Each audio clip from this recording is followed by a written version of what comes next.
Welcome to Saturday versus Sunday. I'm Jeff Dover. With me is John Barman. Let's talk football. Yeah, let's do it. This is our review of college football week 7. I think it's, oh man, we're already into the second half of the season. That's kind of depressing, but man, this was the best weekend of the year, I think. Oh my goodness. It was a great week. It was so many good games, so many good performances. Yeah, there's a lot to talk about. It was really great. So we got to start with the best before we get to the worst, and there were some pretty bad worsts.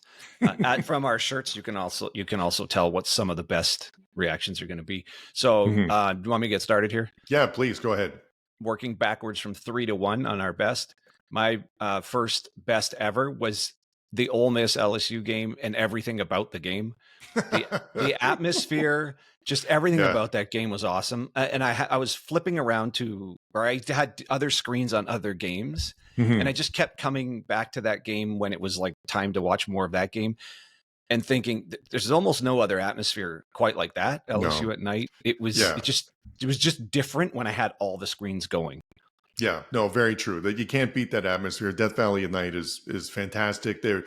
And that's the thing too. Like I've heard on other shows before that the volume is significantly higher at night than it is at like a high noon game or something.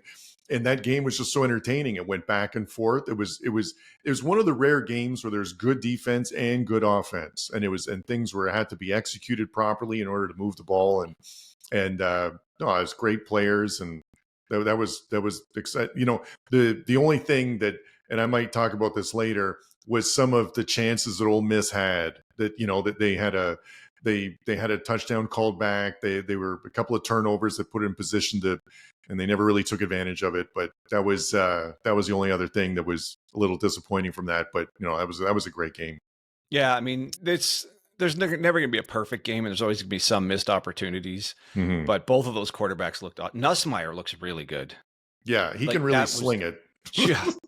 Well, and he just looks so confident back there. They went, that team went from the Heisman winner, who now looks like he's one of the best quarterbacks in the NFL, and Nussmeier steps in and he looks great. So good for LSU fans. You're just on a heater here with some quarterbacks. I'm really excited for LSU for this year with the expanded playoff, because they've always been a good team, an entertaining team. They were in the same division as Alabama. And so they've been pretty limited either getting to the playoffs or a bowl game, except for that one year with Joe Burrow. And so I think this year they might not win the SEC, but if they're in the 12-game playoff, no one's going to want to play them first. Like that is a terrific team. And so that with a lot of weapons. And this game was a contrast where it was a battle the whole way. Like you said, it was just quality all over, like offense, defense.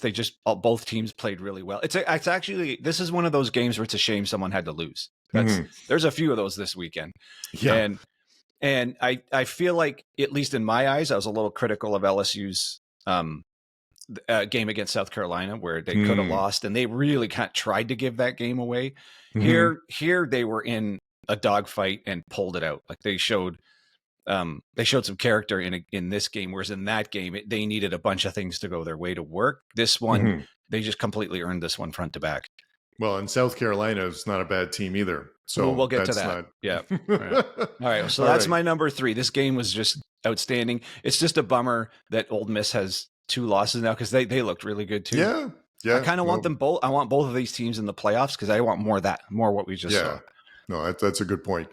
Okay, so my number 3 best thing that I saw the NCAA this weekend was, going a little off the board on this one. It's going to be Vandy again. Back-to-back SEC wins. I can't remember the last time they did that. Pavia is having a really resurgence playing for Vandy, and Kentucky's a good team. Like that was the back-to-back wins over Alabama and Kentucky is a big deal. So hats off to them. The over-under on Vandy SEC wins at the beginning of the year was 0.5. So they've already smashed that by having 2 SEC wins. So that's it's almost all. The reason why this game was so impressive is because after a huge, monumental, biggest win in the history of the program, there's always a letdown. There's always a letdown after. So to follow up with an amazing performance and win against a good team is really remarkable. So that's why it's my number 3 best thing. Imagine having that over under for your win total as 0.5. half a game. You can cash it. It's the second week in October. And in that season, you take down Alabama. And I know it doesn't sound super impressive to beat Kentucky, at least in the mix of SEC teams, but Kentucky could have easily beat Georgia. Yep. So, I mean, that's not a bad team. And they did beat Ole Miss. So that's a quality team that Vandy just took down. So, I know SEC teams, you got to be on alert now for Vandy. And if you were almost every other team in the SEC has that down as an automatic win day or something, right? Not anymore. Not anymore. That's crazy. That's well, good for Vandy, 100%. You threw me with a curveball there, but yeah, good for Vandy. Yes. All right. So my number 2 best ever is the new Penn State offense. And Tyler Warren specifically. So this is just Inspector Gadget. They put him everywhere, and finally, this Kotal Nicky offense that everyone was thinking was coming. Now I think they've been playing possum until this game because none of this stuff has appeared on film yet. No, like him snapping, being the snapper on a option halfback. Well, I guess because it wasn't. He snapped it and then ran and then caught the pass. But Aller wasn't the QB. It was an option to Aller. Then Aller threw. That was an unbelievable play. No, that was incredible. So who would think Penn State actually has maybe the most creative offense in the country? And in a game against USC and Lincoln Riley, they still looked like their offense had more interesting things going on than, not that USC's offense looked bad. They looked utterly outstanding, but Penn State hung in there and was just as creative. And that, to me, that was, first of all, that was the best looking game. There's something about the afternoon sun in California.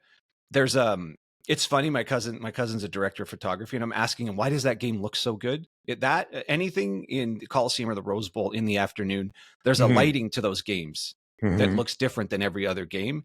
Because I always have this memory that the Rose Bowl game itself is the best looking game on TV always. And my cousin's like, oh, it's called the Golden Hour. So California specifically has this, and it's funny because it's partly due to the pollution in the air, and it actually reflects the light in a way that you get this warm kind of yellow soft light that you just can't get in any other city. So it inadvertently makes any game in those two stadiums in the afternoon look better than anything else on TV. Plus, that's the best uniform game you could possibly get. So just again, on a surface level, it looked fantastic, and that was one of the most competitive games and most entertaining games I think I've ever even seen. Yeah, no, you're right on all accounts. It was fantastic. The thing that really stuck out for me was Penn State's offense, but also the position they were in, because they were down, like it was 17-3 or so, and they're historically not designed to come back from that. Like they're designed to have amazing defense, keep the lead, run the ball, that kind of a thing. And it was so to have that dynamic offense to come back from being down was amazing. So. And you're right; it looked amazing. Whenever they kicked a field goal, it was always bright blue sky and not a cloud in the sky, and that made it looks amazing. So yeah, that's a good point. And the other thing I was just going to say too is with the pass, like when they have some dynamic passing, it makes the running game so much better. Like that's also the best. Like Singleton's look too, and he was supposed to be, or it was a 5-star recruit and like an amazing running back, and it opens things up when you have a good passing game. He doesn't have to do everything for running the ball. So that was, they look great. And I could see people who are Penn State detractors saying you're a one-man show. Okay, but he's that good. Tyler Warren's actually that good. And Drew Aller's looking really good, really accurate. Yeah. And if you want to compare him to Mahomes and Kelsey, I mean, one overwhelming tight end might be enough. Seems to be enough in the NFL, so it might be enough in college too. And he's just, I mean, he's must-watch TV now when you see the way they use this guy. And they finally, I mean, I know they were using him in all these different roles already, but it's expanding even more. Like he played quarterback and threw a perfect pass to the running back coming out of the backfield, and he led him like just right. It's not like he fumbled. It was a just tight spiral.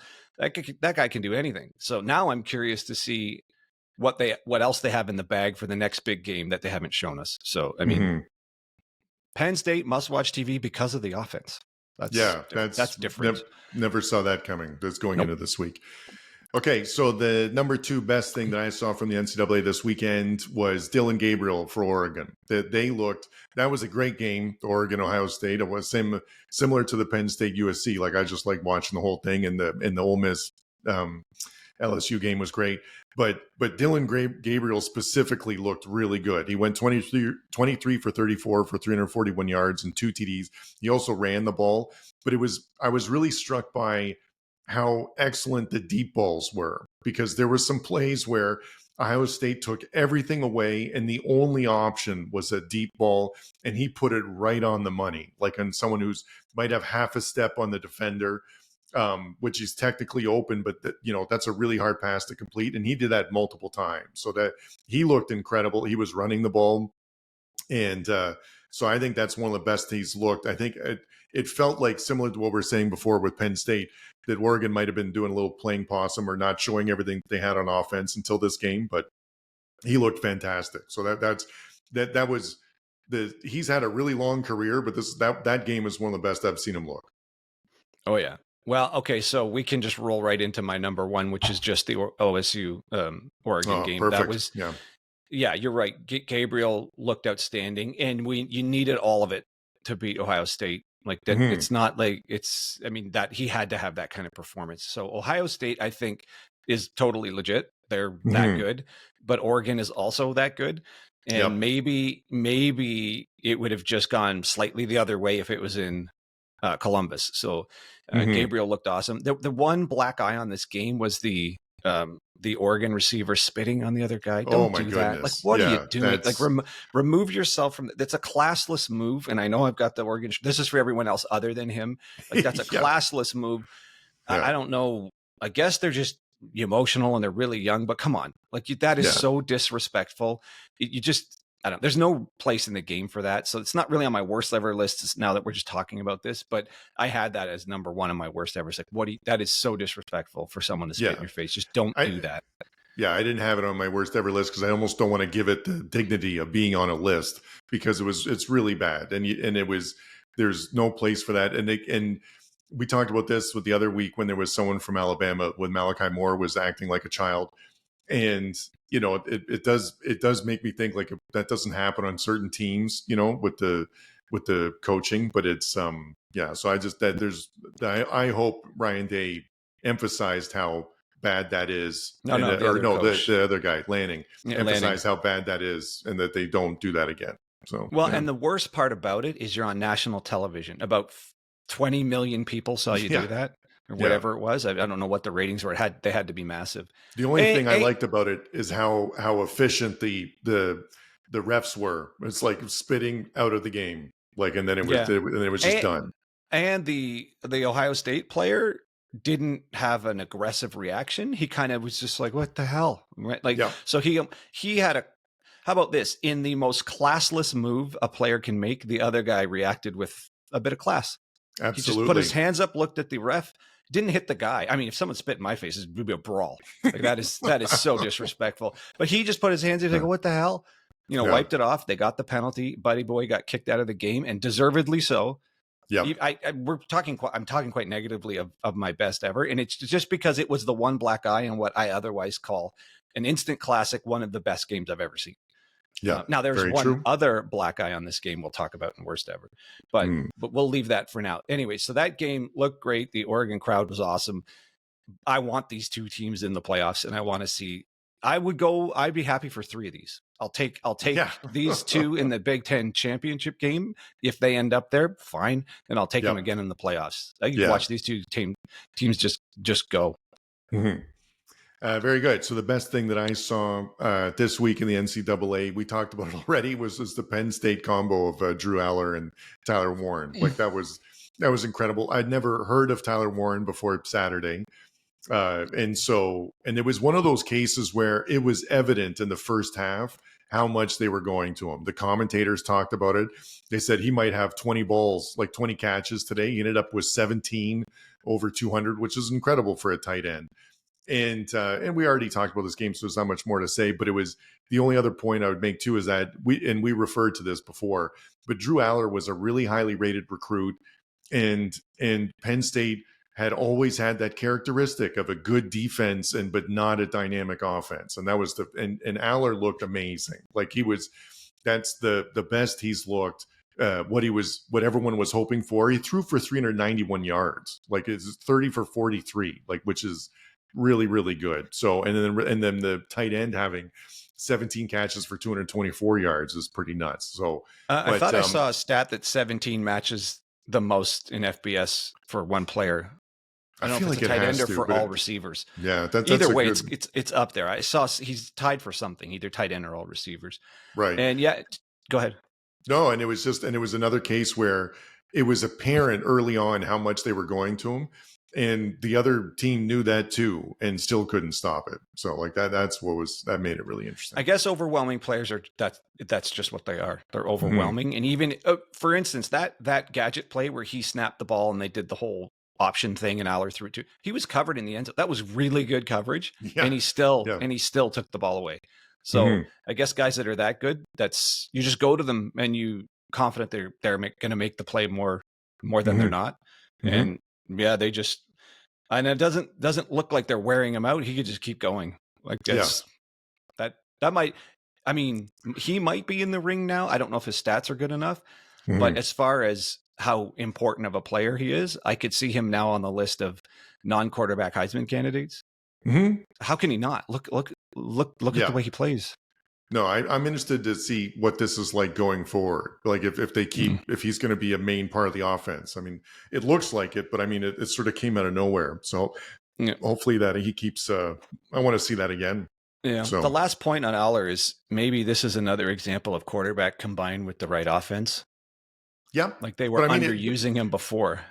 But I know he really looked pedestrian for some time. Like it's a real breakout game.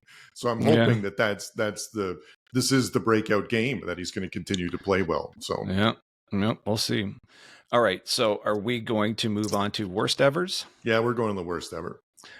All right. So I've got this interesting category here. I didn't really know how to name it. And this category took shape over time. So I was watching the Bama South Carolina game. And for those of you who watched this game, you saw Bama put in the worst last 2 minutes of a first half that I thought was the worst 2 minutes of a first half. Then I watched the Red River Shootout, and Oklahoma was like, oh yeah, Alabama, hold my beer. How about this for the worst 2 minutes of a first half? And then Florida Gators said, both of you hold my beer. How about this for the worst 2 minutes of a first half? So my really category here is the worst three teams' final 2 minutes of a first half, possibly ever in the history of football. Yeah. I mean, and what's crazy about that too is that the coaches, that's the thing they emphasize, right? It's always the last 4 minutes of the half and then the first 4 minutes afterwards. Like that's the thing. Like they spend time on that stuff. So for it to be that bad for that last 2 minutes before the half is crazy. And you're right. All three of those were really bad. And I think Bama takes the cake because they also had the worst end of game 2 minutes in this same game. So Bama, here we go. That should have been tied. Like that game legit should have been tied. Bama fans, you won, but man, you must feel like you lost.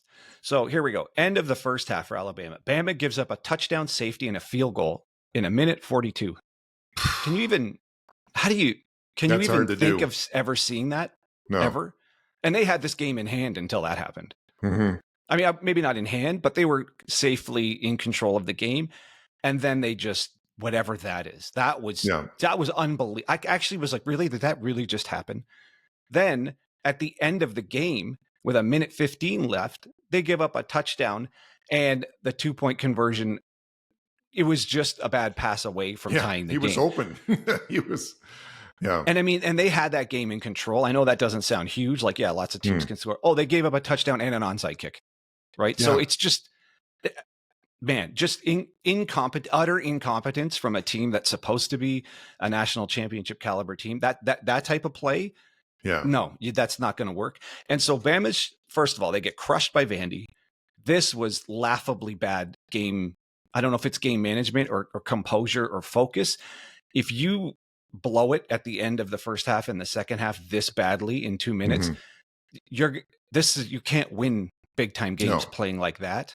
No. Good for South Carolina. They could be, if not undefeated, maybe a one-loss team right now. Yeah. Holy smokes. Yeah. Too bad for South Carolina fans. They were in so many of these big games. No, and Beamer is a must be, and I believe is a great coach, because they don't have the talent advantage, but they come out, they play hard all the time. They get turnovers, and they put themselves in a position to have that last 2 minutes before the half, so that he does a great job, and that this absolutely could have gone sideways for Alabama. If they were the blown, like just a long pass away on the 2 point, not a long pass. It was just a overthrown pass on that 2 point conversion for losing to Bama and then tying South Carolina. He was there back-to-back weeks. It was all there. He just missed it. Yeah. Yeah. All right. So no, we're not even close to being done with this category. All right. Yeah. So that was Bama's bid for the worst 2 minutes of the first half. Then Oklahoma's like, I think we can do better. Yeah, I think we can improve upon the submission. We can become the worst ever. So Hawkins fumbles the football. I'm kind of looking at my notes with a minute 50 left. And then the running back fumbles with a minute 32 left. And then Texas Texas misses the field goal, but OU causes a timeout to freeze him and then gives him another chance. And I think they had another fumble in there too. So they had 2 or 3 turnovers in 2 minutes. And tried to ice the kicker and gave him another chance. And this game completely unraveled in those last 2 minutes or in the second quarter, but specifically as it started coming to an end there.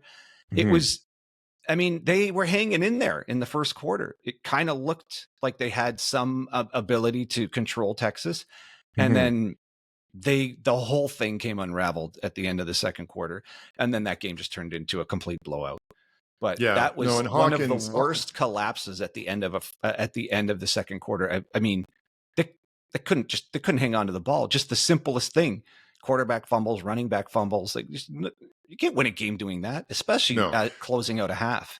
No, and that's the first time. Well, one of the Hawkins really looked like a freshman QB, for the first time, and because in the passing and with the turnovers, because you just can't do that. Two fumbles in less than 2 minutes at the end of the half.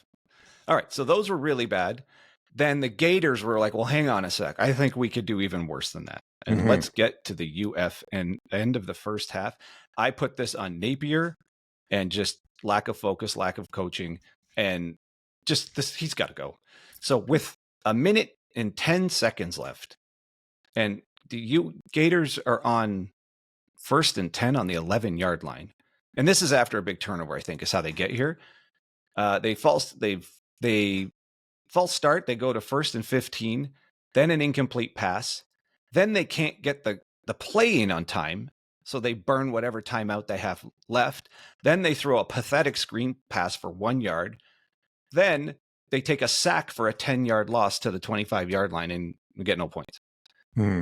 Oh, and then there's a runoff, and then they all the time burns off the clock. What the hell's going on here?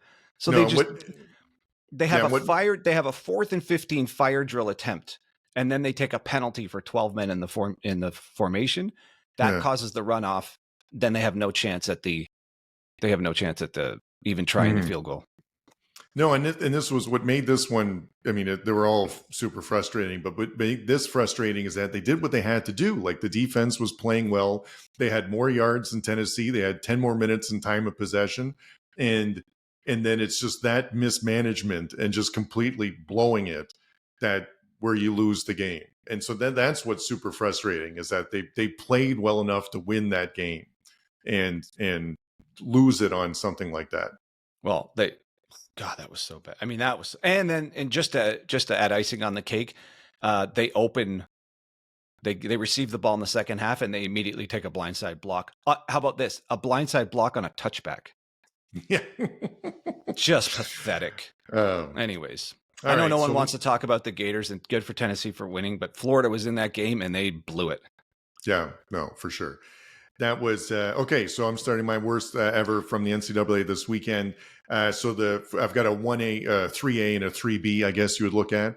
So my 3A is just my background today. Sorry for the viewers. I'm traveling today, so that's why we don't have the normal helmets. Yeah. Saturday versus Sunday, so I apologize for that. And the computer, the table I'm on is a little loose, so every time it shakes every now and then. So my apologies. Okay, so the third worst thing that I saw, we just talked about, we ended with it, just the last one, Tennessee's offense. What's happened to Tennessee's offense? They were, lights out, dynamic passing, could run the ball. People were faking getting injured just to slow them down, and then for 2 weeks straight now, it was 3-0 Florida at the half. That's ridiculous. Like in a game that was an over under, it was 50. It was 3-0 the other way against Arkansas. Either way, Tennessee. Yeah. Last two first halves were really bad. No, both games, like what happened to the offense? I for the first few weeks of the season, I was praising Nico, how much I love watching him. It was much watched TV because that offense was so dynamic and great to watch. They might not win every game, but it was a great offense to watch, and it's gone. Like it's literally the last two games has not been in existence. So it went from one of the things I look forward to the most in college football, and it's not there anymore. Yeah, I don't know. Were their first few games against just weak opponents, and now they're just up against real talent? And you said this is Nico starting to look like a rookie. Well, I mean, yeah, I get that's the only other option that I guess is available. Like it's the beat Oklahoma, but it was but Oklahoma's turning into a pretty inept offense. No. You know what I mean? But and their defense. If you're going to use the Red River game as a proxy, their defense doesn't look that good either. They just got dominated. That wasn't a Red River shootout. That was a Red River murder, and it was only one person. That's a shootout where only one person showed up with a gun. Yeah. So that was not good.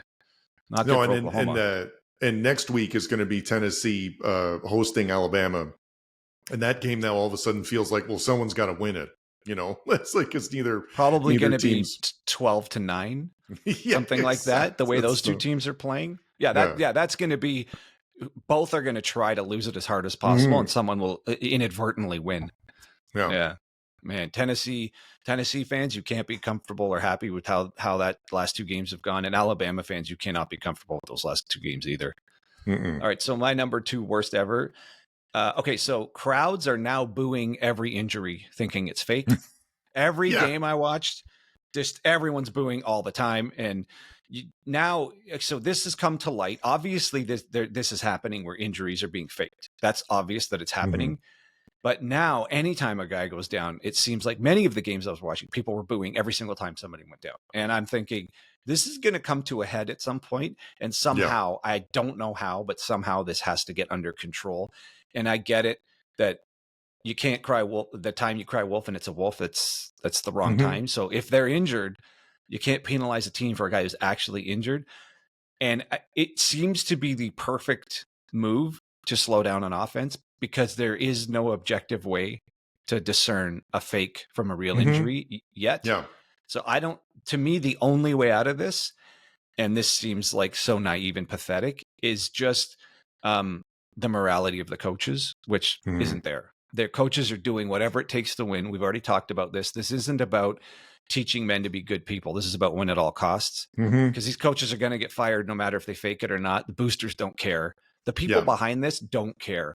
If they could, they'd give the other team food poisoning just to win the game. And that's sort of the ugly side of college football. People do want to see a competitive game, but at the same time, in the end, people want their team to win. And they kind of don't care how they win as long as they do win. So this is a huge black eye on college. And now the crowd is now understanding these things are fake sometimes and now booing every single injury. So there's no real way. I can't see the way out of this one unless the coaches just say, hey, we're just not going to do this to each other. But I don't see them actually doing that either. No, and it's a good point, and it's the part that I'm concerned about is when these are still 18 to 22-year-old kids, and for someone that wanted to play football their whole life and how important it is to them as part of their identity, as a student athlete, at the university, and if someone suffers, what is they clearly know is a season-ending injury right then sitting on the field, and then to have 60,000 people booing you, like, and you know your season's over, is really not going to be good for them. Like, that's going to be something that that's going to take a while to get over. So that's the part that I'm really concerned about for the individual, like who does suffer an injury but people are just booing mercilessly. So, and some of the broadcasters, like, this was happening a lot at the Colorado Kansas State game, and some of the broadcasters, like, I don't actually think that he's faking it because they're already down 3 guys at that position. The last thing you want to do is, and it was like DBs or safeties that were just dropping like flies for Kansas wide State. Receivers. Colorado went through 3 wide receivers too.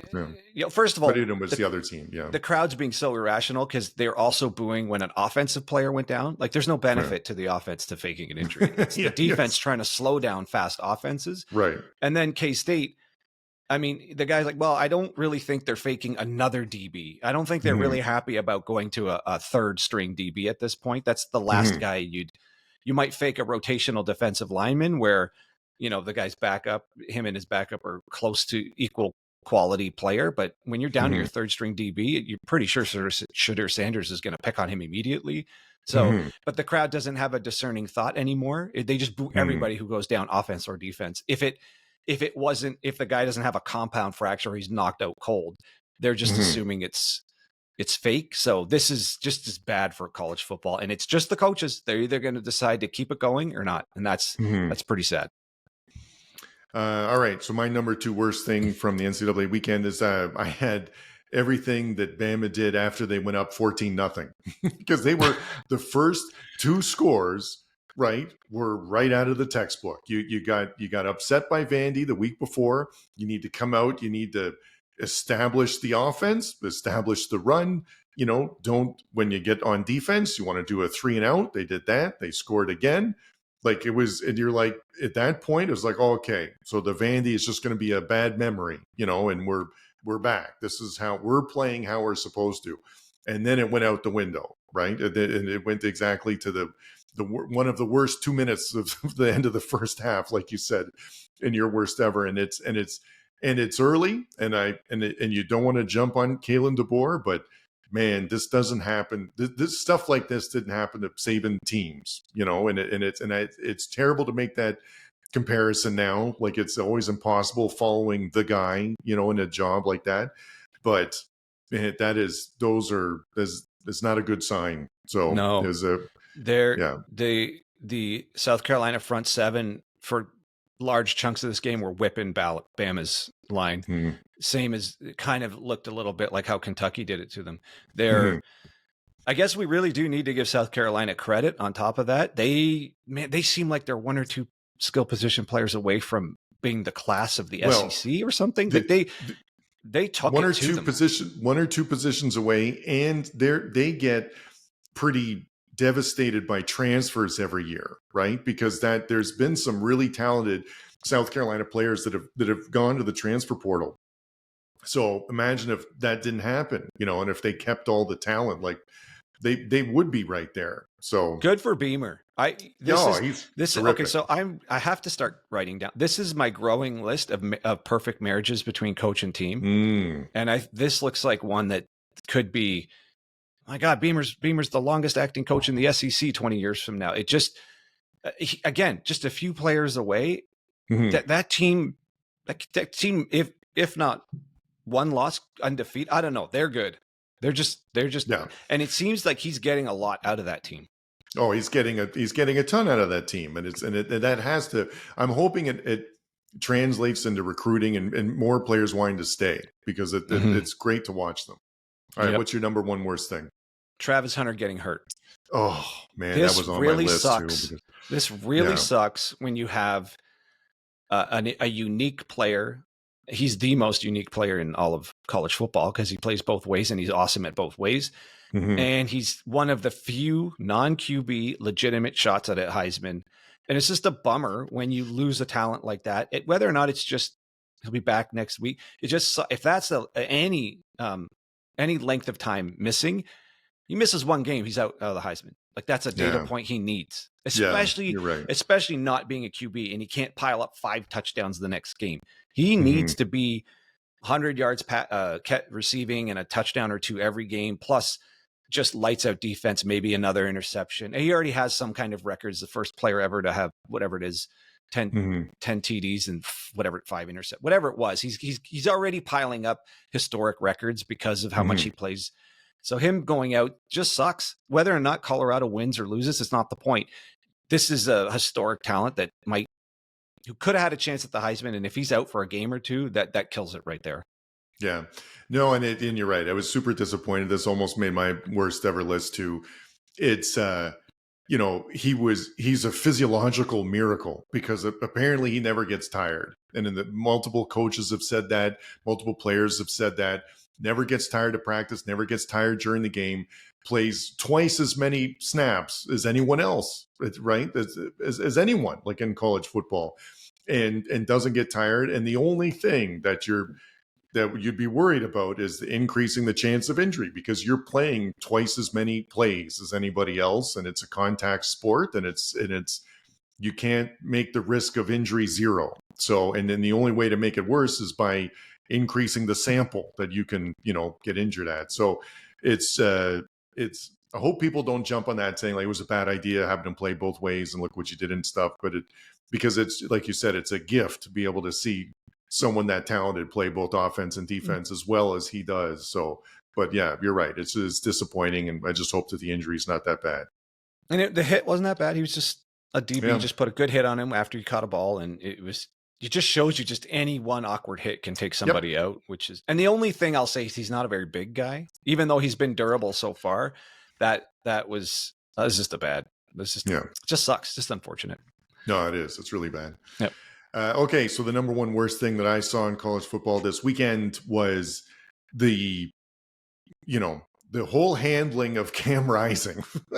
So they've been saying like if he's questionable for so many games for years now, he might have started a game last season and never did, and then it went into this season if he's starting or not, and he's played some games but not others, and it's a real I think it's a wreaks havoc in terms of betting and because it forces people to lie. Like you don't want to have people like media and interviewing players and stuff. It's like, did he practice this week? Did he not? Like, what are you allowed to say? And so just how they're whole handling the injury thing. But then for him to actually play horrendously was really, I couldn't believe it. I don't know if that meant he wasn't ready or if they rushed him or something, but it was 16 for 37 for 209 yards and 3 interceptions. And so it was just all the he's not ready yet, or he is, or if he is playing, then he's going to really make a difference for the team. So for them to keep going with this, is he injured or not, and then actually have him play and then have him play so poorly. And hats off to Arizona State. That looked like a great environment. The coach looked like, I don't know if you caught that at the end of the game, he started jumping around and celebrating with some of the other students, as they rushed the field and stuff. And he looked like, he was like, this is what I did, which was kind of funny, but it was, but I just, the whole, Cam Rising having a terrible game, regardless of his injury status. And what I thought was a favorite for the Big 12 is essentially eliminated. And now we've got an unsuspecting one-loss Arizona State, who's now their hat's in the ring for the Big 12. So yes. in the scrappy Big 12 where you have no idea who's going to win, I think everyone had Utah in the top 2. They're gone. So they're out. Yeah. Oklahoma State's out. So we've got somebody new is going to be in there. So there's going to be somebody that no one expected at the end of the year contending. Yeah, so that makes it interesting. Makes it, makes the Big 12 interesting. It's a wide open league, wide open division. Makes all the conference games that much more important, the last months of the season. So I'll stick around in the Big 12 for a bit. You got some flowers to give out here? Yeah, I got some flowers here. So just a couple games we haven't got to yet, but well, here's one flower. There's a whole bunch of flowers for Texas defense. So that was a team for years. That team was a dynamic offense and just didn't really have a shutdown defense. And they really limited Oklahoma, in everything, running, passing. Yes, Oklahoma had a freshman QB, but that guy is a really good talent and they've played well before. So I just think that just them the way they dominated that game, especially on the defensive side of the ball, was really good, because Texas made some mistakes, and that could have gone sideways quickly. So flowers to the whole Texas defense. I got some. We didn't talk about the Georgia game. Georgia held serve, beat Mississippi State. But Carson Beck, what a day. 36 for 48 for 459 yards and 3 TDs. So he had that bad game a couple weeks ago, but nice. This is what you'd like to see if you're a Georgia fan, right? He's bounced back, and he's really good. And then I'll add to that, he bounced back the second half of that game where he had an awful first half. So really, he's put in a couple of bad quarters. Too bad they were back to back. But since then, he's bounced back. It seems like he shook it off, and he looks like the Heisman contender that everyone thought he was going to be. So good for that's who I wanted to give flowers to as well. Yeah, and then Genty, right? You can't go. We can't go a week now without talking about him. Is 31 carries, 217 yards. So fantastic. And we mentioned this the last show too. It's happening now. He's an amazing talent, but it's also happening when the other team knows that he's getting the ball a lot, like 20, more than 25 carries a game, and they can't stop him. And so now you were on it early. Hats off to you. We'll give flowers to you, Barban, because a couple weeks ago, Genty was, you mentioned that, man, I hope he's in the Heisman conversation, and he wasn't back then, but now even on ESPN they list him as, like, Heisman hopeful. Genty had another good game, and so that's he's getting his flowers now, so good for him. Oh, and last one real fast, we never really talk about BYU. They're just slowly slipping into the top. I was going to give them their flowers for sure. Oh, okay, perfect. They're slowly slipping into the quietest top 10 team that you've never watched. And they do it. It's a whole team effort, because statistically no one's really jumping out. But we're going to give some flowers to Jake Retzlaff, who's the quarterback, who is efficient, doesn't have numbers that completely jump off the page, but he's very good, and he's leading the team in rushing. So he's doing, they struggle running the ball, but he's doing everything he can to help BYU win. Yeah, that's another one. They got some love on the wall there. I don't think you can see they're up there somewhere. That's another unexpected undefeated BYU, still doing it. So now their hats firmly in the ring for tops of the Big 12, and should be right there at the end for the Big 12 championship game. So they're kind of in the position that I thought Utah would have been as the representative from Utah for best team in the Big 12, but it's completely the reverse of what I thought was going to happen. So good for BYU. The other team is a little further south than Salt Lake and Provo. They're the ones doing it. And then Gus Johnson cannot help himself with the stupid nicknames. He okay, fine. So Tedoroy McMillan is T-Mac, fine. But then he started to try to come up with names for all the other guys on the team. I'm thinking that's not that guy's nickname. Just stop. He wasn't quite as bad, but God, he's just.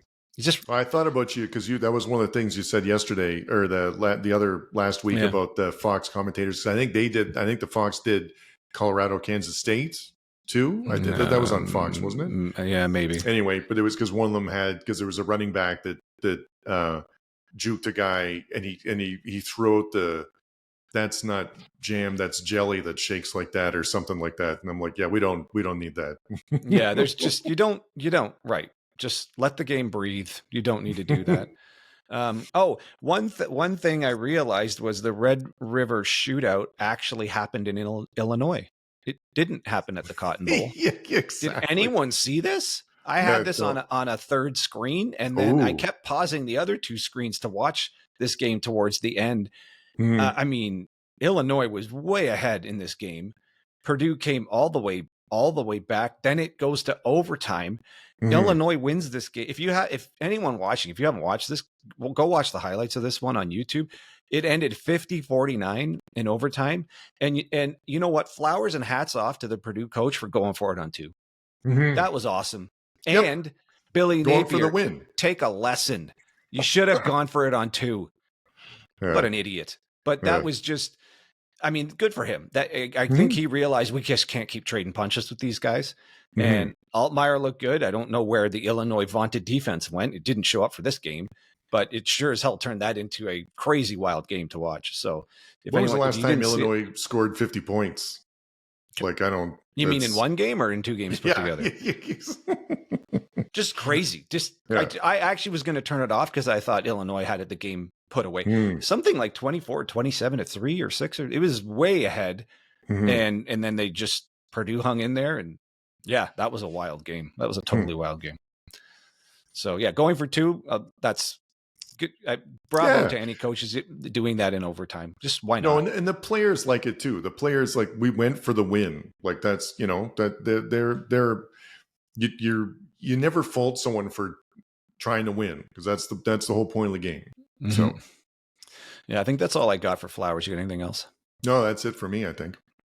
All right. Well, that was a hell of a weekend. And as I think we're showing a bit of bias here, because we haven't even had a chance to review the NFL games. And I'm already thinking I can't see how the NFL is going to win this week as far as entertainment, but I could be wrong. Yeah. Obviously, there's more sample size in college. There's just so many more interesting games that could happen. So the NFL's got a big challenge to try to get our vote for who won this week. But anyways, we'll have that coverage in a couple of days, and then you can see which league we actually picked for winning the week. Also, if you're still watching, if you like what we got here, please subscribe, maybe share it, give us a like. We'd super appreciate it. It'd help us grow the channel. And we know you have a lot of other things you could watch. So if you're here, we really appreciate it. All right, we'll catch you next time.